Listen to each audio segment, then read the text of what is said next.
আসসালামু আলাইকুম viewers, bike চালানোর সময় আমরা কিছু গুরুত্বপূর্ণ সাবধানতা অবলম্বন করব। একটি দুর্ঘটনা সারা জীবনের কান্না। আমরা সেই সারা জীবনের কান্না থেকে বাঁচার জন্য অবশ্যই আমরা হেলমেট পরব। হেলমেট ছাড়া বাইক চালানো কখনোই নিরাপদ নয়। দুর্ঘটনায় পড়লে এটি মাথা গুরুতর আঘাত থেকে রক্ষা করতে পারে, তাই অবশ্যই আমরা হেলমেট পরব। ট্রাফিক নিয়ম মেনে চলার চেষ্টা করব। সঠিক traffic signal, seat belt, speed limit এবং রাস্তার অন্য নিয়মগুলো মেনে চলবো, তাহলে আমাদের অ্যাক্সিডেন্ট কম হবে। ব্রেক এবং লাইট পরীক্ষা অবশ্যই করতে হবে। বিশেষ করে রাতে চালানোর আগে আমাদের গাড়ি আগে চেক করে নিতে হবে যে লাইট জ্বলে কিনা। সতর্কভাবে স্পিড নিয়ন্ত্রণ করব। অযথা দ্রুত চালানোর চেষ্টা না করাই উচিত। সঠিক স্পিড মেনে চললে দুর্ঘটনা ঘটার ঝুঁকি অনেক কমে যায়। রাস্তার অবস্থান খেয়াল অবশ্যই করতে হবে। সড়কের অবস্থান খেয়াল রেখে বাইক চালাতে হবে। কোনো গর্ত বা বাধা দেখে সতর্ক থাকতে হবে যাতে কোনো ধরনের দুর্ঘটনা না ঘটে।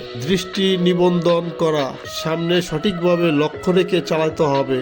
বিশেষ করে মোড় বা গোল চত্বরে সাবধানভাবে চলতে হবে। হ্যান্ড সিগন্যাল ব্যবহার করা, বাইক চালানোর সময় পথ পরিবর্তন করলে অন্য চালকদের জানাতে হ্যান্ড সিগন্যাল ব্যবহার করা উচিত। গ্লাভস এবং পোশাক পরিধান করতে হবে সুরক্ষার জন্য। বাইক চালানোর সময় গ্লাভস এবং সুরক্ষিত পোশাক পরিধান করা অনেক উপকার।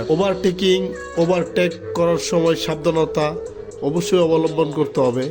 অন্য গাড়ি ও বাইক ওভারটেক করার সময় খুব সাবধানতা অবলম্বন করতে হবে। শুধুমাত্র তখনই ওভারটেক করবেন যখন পুরোপুরি নিরাপদ মনে হবে। বৃষ্টি বা খারাপ আবহাওয়ার সাবধানতা অবশ্যই থাকতে হবে। কুয়াশা বা খারাপ আবহাওয়া বাইক চালানো আরো ঝুঁকিপূর্ণ হতে পারে।